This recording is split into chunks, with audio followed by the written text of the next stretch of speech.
இரண்டாவது உறவுகளின் மதிப்பு தெரியாமல் போறதுக்கு காரணம், தேடி கிடைக்காம உனக்கு சுலபமா கிடைச்சிருச்சு பாத்தியா, அதனால. அல்லேலூயா. கேக்குறீங்களா? எத்தனை பேர் கேக்குறீங்க? சீஷர்களுக்கு அவங்க தேடல, ஏசு அவங்கள தேடி வந்துட்டாரு. ஆனா 5000 4000 மக்கள் பல மைல் தூரம் நடந்து வந்து பசியா உட்கார்ந்து 3 மணி நேரம் 3 நாள் உட்கார்ந்து இந்த முகத்தை பார்த்து வார்த்தை கேட்கலாம் நிக்கிறாங்க. அல்லேலூயா.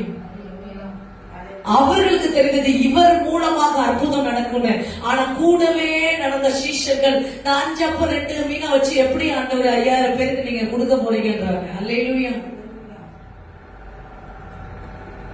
அப்ப ஒரு விஷயம் தேடி கிடைக்காது, தேடி வராததுனால அது மதிப்பற்றதா எண்ணப்படுகிறது.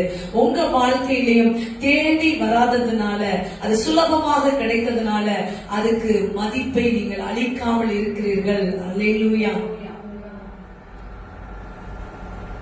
இயேசு சீஷர்கள் தேடி கிடைக்கல, தானா வந்தவர் தான் அவங்க வாழ்க்கையில, அதனால அவருக்கு மதிப்பு இல்லைன்னு அர்த்தமா? அல்லேலூயா. அவருடைய மதிப்புக்கு ஈடுனே இல்லை. அது எப்ப தெரியுமா விளங்குச்சு? அந்த 12 பேருக்கும் இயேசு மரித்து உயிரோடு எழுந்த பிறகுதான் விளங்குச்சு. அதுவரையும் தெரியல. அல்லேலூயா. கூட பிறந்த சகோதரர்களுக்கு அதுவரையும் தெரியல.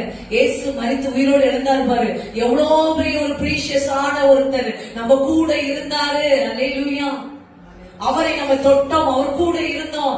இன்னைக்கு அவரை நாம் தொடவோ பக்கமோ நிற்க முடியவில்லை என்ற இடம் எப்ப தெரிந்தது? அவர் மரித்து உயிரோடு எழுந்து மகிமையை சேரும் போதுதான் மற்ற மக்களுக்கு தெரிந்தது. அல்லேலூயா. அப்படின்னா என்ன, சில விஷயத்த நீங்க இழந்ததுக்கு அப்புறம் தான் உங்களுக்கு வேல்யூ புரிஞ்சிடும். அல்லேலூயா. இழந்து போய் வேல்யூ தெரிந்த அளவுக்கு மக்கா ஏன் உட்கார்ந்து இருக்கீங்கன்னு கேட்கிறேன் நான். அல்லேலூயா. இழக்கிறதுக்கு முன்னாவே புத்தி உள்ளவங்களா இருங்கன்றேன் நான். அல்லேலூயா. அதுக்காக நான் பேசிட்டு இருக்கேன். இன்னைக்கு உன் கையில இருக்க உறவுகளை நான் நீ தக்க வைத்துக் கொள்ளு. ஆமென்.